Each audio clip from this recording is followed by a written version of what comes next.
Welcome to Mission Minded, the podcast where we explore outside-the-box thinking and carrying out the Great Commission. This week's episode is part one of a two-part series featuring author and ITEC founder, Steve Saint. Now here's our host, Jim Tingler. So welcome back to the ITEC podcast. We're coming here from Central Florida, ITEC Studios, and today's guest is Steve Saint. So welcome, Steve.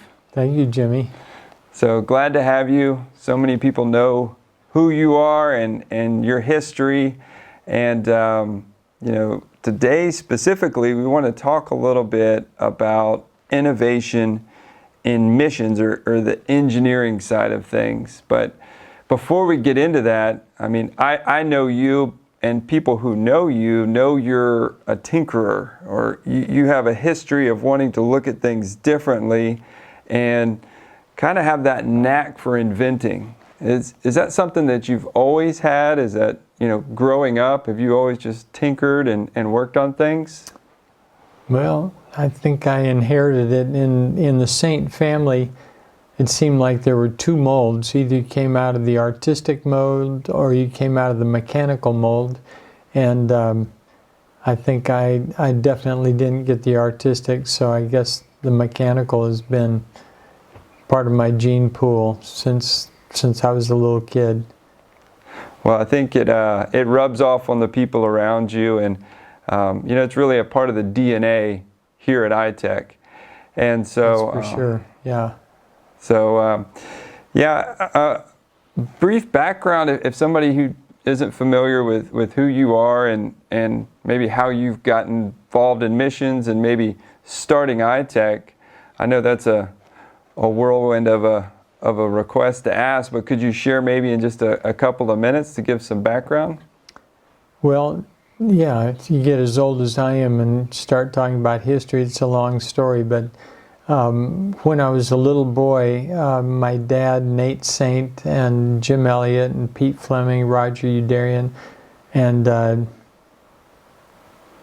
who did I miss? Ed McCulley. Ed McCulley, yeah, were killed by a tribe of people that people called the Aucas. They were really Waorani. And then 2 years later, my Aunt Rachel and Elizabeth Elliott, that I called Aunt Betty, went in to live with the Waorani. And then about at age 8, my Aunt Rachel convinced my mom to let me go out and live with her with the Waorani for periods of time when I didn't have to be in school.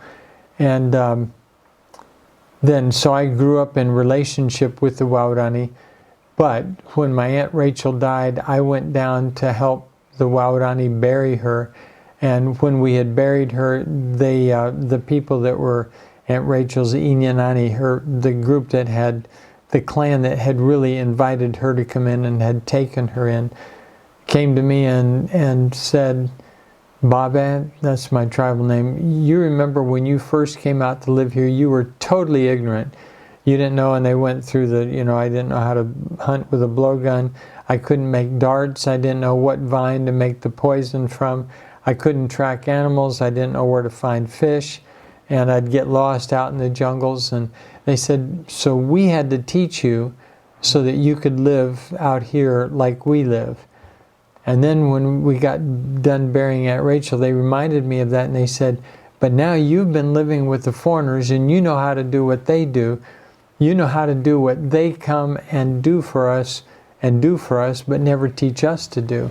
And then they went, I said, what are you talking about? And they said, well, what do you want me to teach you? And they wanted to do the bagabia, the tooth thing, but I didn't know how to do the tooth thing. I was no dentist for sure. And they wanted to do the bimo thing, the bimo bia, the medicine thing, and they wanted to do the awinka bia, the eye thing, because their kids were going to school and they were needing glasses and there was nobody to give them. And then they wanted to do the airplane thing, the able bia.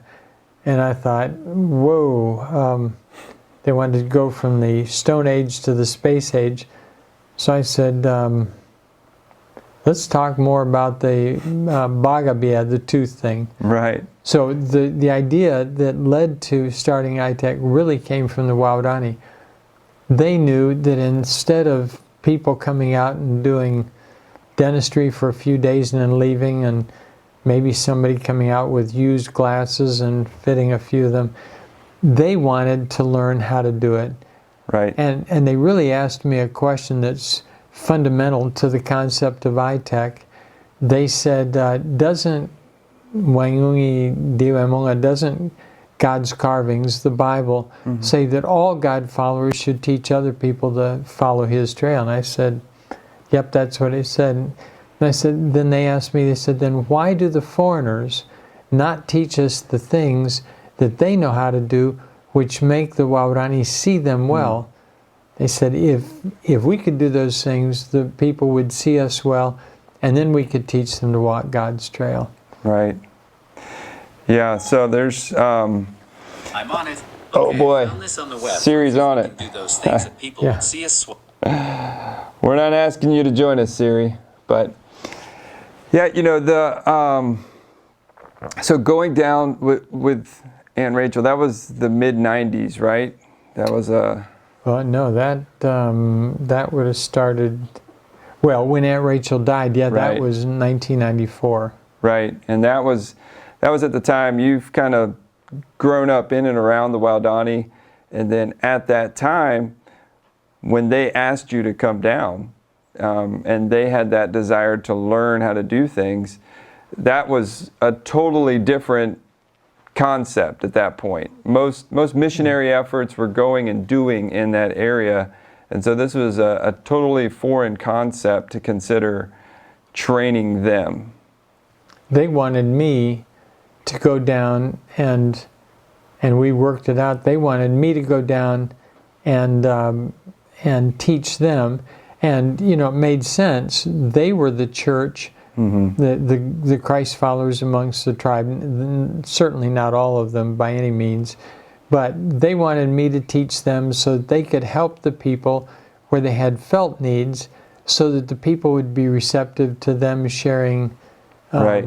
how to walk, teaching the people how to walk God's trail, as they call it. Which really is the basis of a lot of short-term missionary efforts. You know, that's the idea, is that oftentimes people are trying to meet a need. You know, long-term or short-term, they're trying to meet a need to show the love of Christ. And what the Waodani were asking is that they wanted to learn how to do all the things they were seeing missionaries coming and doing. That's right. If we get on the issue of short-term missions, you know, short-term missions so often lorded over the people, and 1 Peter 5:3 says that that's a disqualification of eldership for sure, is that we're not supposed to lord it over the people that are entrusted to our care, but we're to disciple them. There's another example in first chapter in 2 Corinthians, where it's obvious that the Corinthians had expected Paul to come back and spend some time with them, and he had promised to, and so they were apparently upset that he hadn't. And Paul says, as God is my witness, I really did intend to come back to you, but he said, but I haven't come back so that I won't lord it over your faith, but so that your faith will become strong and steady.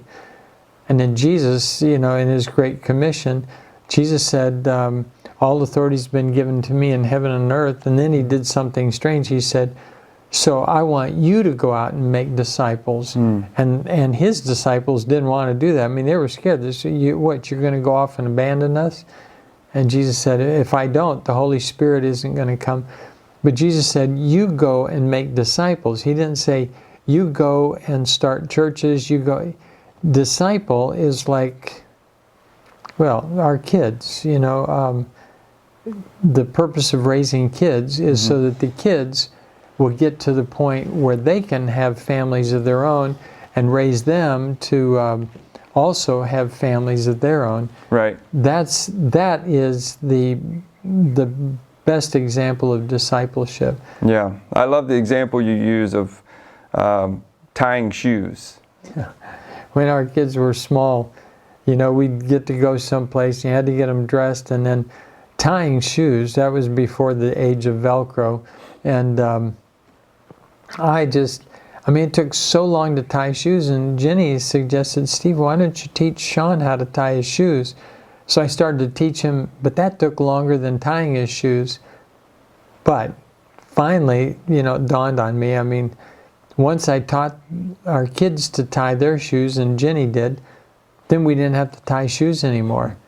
And then our grandchildren came along, and the reason they call them grandchildren is I haven't had to teach any of our grandchildren how to tie their shoes. I guess they're just born genetically superior. No, we taught their parents how to tie shoes.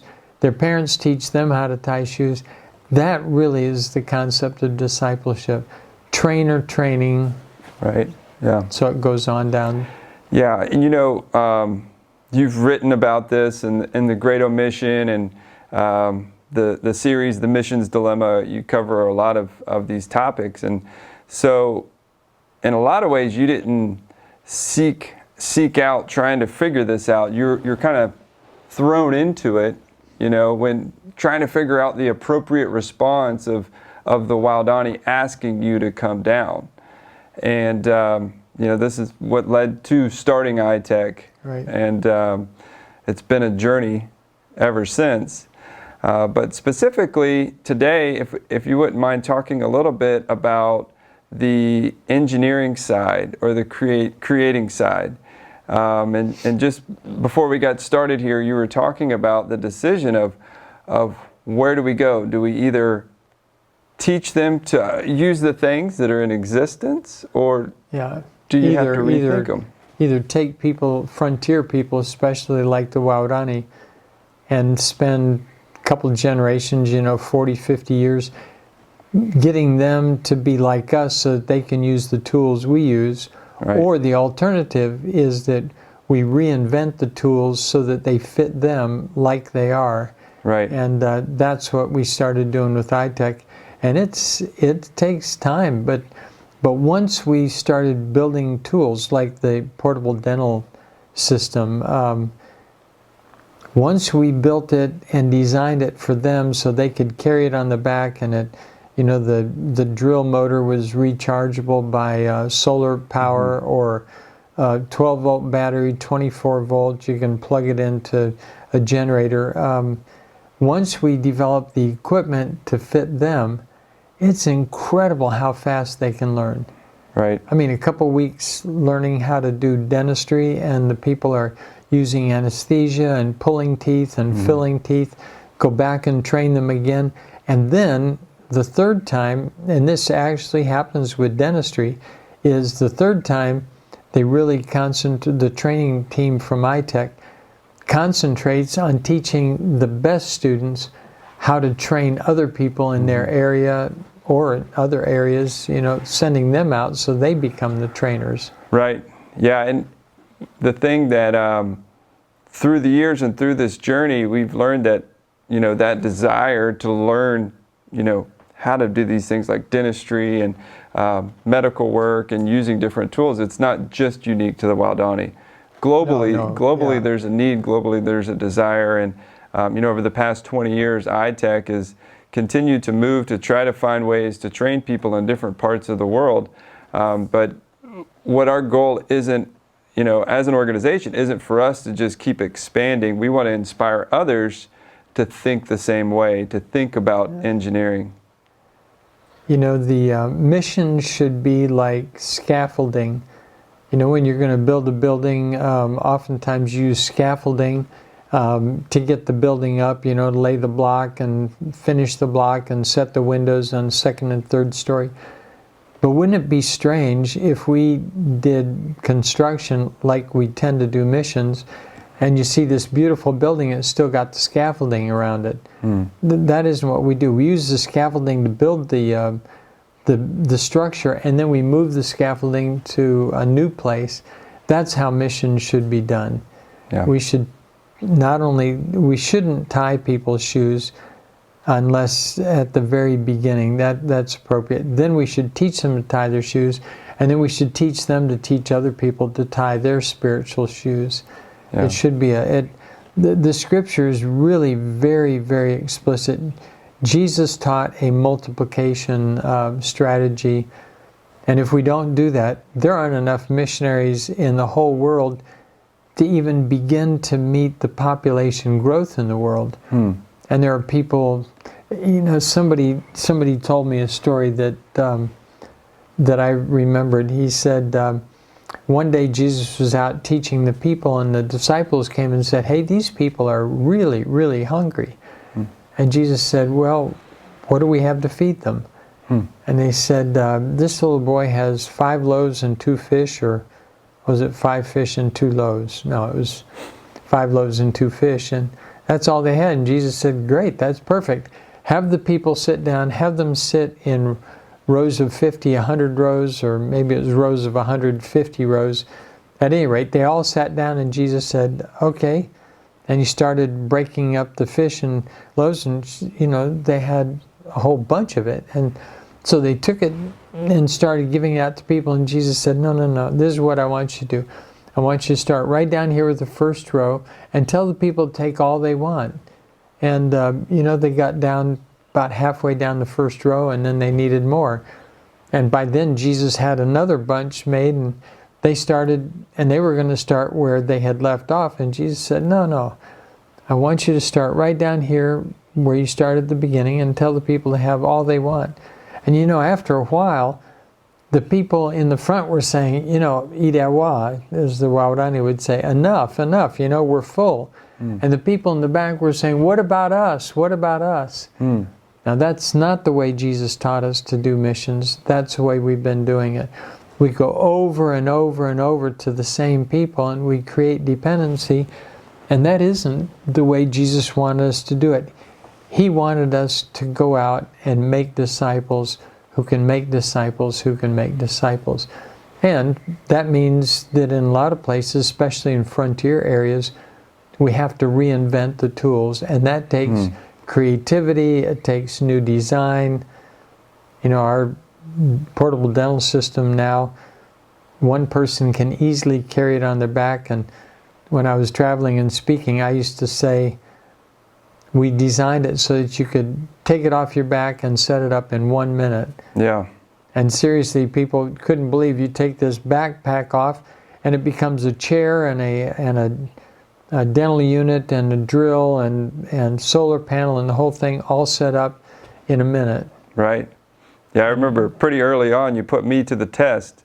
You said, "Jim, I need you to set this up on stage. You're speaking somewhere," and you timed me in under a minute in front of a pretty large crowd. So with the these pressure hands, was it'd on. probably take me about 15 minutes, but Hey, still a lot quicker than if somebody were to try to take an entire clinic to a remote place. And so that's the challenge is, okay, realistically speaking, we can't take a first world context and put it into a remote place. It just doesn't work. And so some of the challenges I think that you come against with engineering and creativity when we think about trying to minister in a remote location is, there's not always financial benefit. So large organizations don't, often invest a bunch of time, energy, and resources. And so there is an opportunity for people who have a heart to serve to come in and use their creativity in a way that can help in frontier areas. Our traditionally to do medical work, we North Americans want to go and build a hospital when maybe the community needs a little clinic, or maybe they just need a botiquín, a little pharmacy, and a little cabinet, so there's medicines available, and so that somebody's taught to distribute medicines for malaria and for headache and for parasites and things like that. But let it be in the hands of the local people so that they then develop credibility with their own people so they can share the gospel with them. The two come hand in hand. And, Jesus, look at what Jesus did. Jesus turned the water into wine. He fed the multitudes. He healed them when they were sick. And that's the reason they came back and wanted to hear his teaching about spiritual things. Right. But even Jesus, and this is an even better example, when Jesus gave the parable of the sower and the seed, Right. he told it to all the people, but then it says, then he took the disciples aside and explained it to them. And I thought, why not explain it to the multitude that were there? And it was because when Jesus told them the story, but they didn't understand it. Then he explained it to the disciples, and you know that those people then started looking up the disciples saying, what did Jesus, after Jesus gone, what did he mean when he said, some of the seed fell in this ground, some in this ground? They could explain it to them. Jesus set them up so that the people would be looking them up instead of him up. He went from 1 to 12. We used to play this little game when we were kids. We'd say, which would you rather, a penny a day doubled for a month, Right. or $1,000? Make it $1 million. You start out with 1, then it becomes 2, then it becomes 4, then it becomes 8, 16. I mean, you go halfway through the month and you're talking almost nothing. Right. But that multiplication concept, I think if you multiply a penny a day doubled for 31 days, I think it ends up being You're going to come out multiple ahead. millions of dollars. Yeah. So, yeah, I think it's obvious you have a heart and a passion for discipleship and helping people see the need of equipping, the indigenous Christ follower. And so, and by that, just, the people local to that country, the local church, and not thinking we need to go and plant out of North America, plant our perspective of what that looks like, but give them the tools, because it's going to look different. They know their people, they know their culture, they speak the language, and working with and through them is really the heart of ITEC and why we got started. But it really, again, it was the Waurani's idea. The Waurani said, you were ignorant, we had to teach you. Now that you've lived with foreigners, now you teaching us, we will go and we'll take care of the people and we'll teach them to walk God's trail. Yeah. And it worked with them, but I remember them saying, and then when you've taught us, then we'll go and teach the other people. And I thought, yeah, right. You don't have a way to get there. You don't speak any language but your own very unique language. But then we got when we had the ident going, we got an invitation to go to Hyderabad, India, to teach a group of pastors there how to do this. But they said, but we want that man that you taught from the jungles, we want him to come. And I said, why? And they said, because if you bring North American dentists, they'll do it, but they won't show us how to do it. But if you bring that man from the jungles, and we got a visa for Minkai, and he went over there, and at first he realized all these guys know how to read and write, so he thought there was nothing he could teach them. But I remember 2 of the pastors were pulling this woman's canine tooth that had been abscessing for a long time. Beautiful teeth except that one. And so they asked our training dentist, Charlie Vitado, to come over, and he looked at it and he said, I don't pull many teeth, I do mostly cosmetic dentistry. Then he looked at me and he said, hey Steve, ask Minkai what he would do if he was going to do this. Well, Minkai saw nobody else knew what to do, so he showed me he had no gloves because everybody else had gloves. So I put gloves on him, and he went and he pulled that tooth, and then he went back to pray for that woman, putting his hands on this woman that had the red dot. She had been to she was obviously Hindu, and I had been holding her jaw, supporting it, because it was, the pastors couldn't tell what was tooth and what was jaw. And then when Minkai came back and put his hands over her face to pray for her, he had his hands over my hands, and I was looking at this old man from the Amazon jungle praying for this Hindu woman in India, and I thought, it does work. And then I realized Those are the hands that once drove a spear through my dad's body and killed him. And here we are family, and it was really because of the gospel, but it was because Minkai was there to meet a felt need that this woman had. Unbelievable. Yeah. It's the scriptural concept of missions. Training trainers who can train trainers so that the effort can be multiplied, and it does work. If we're ever going to share the gospel with the world, that's the only way that it'll work. Thank you for joining us for this week's episode of Mission Minded. For more information on today's topic and show notes, please visit our website, itecusa.org.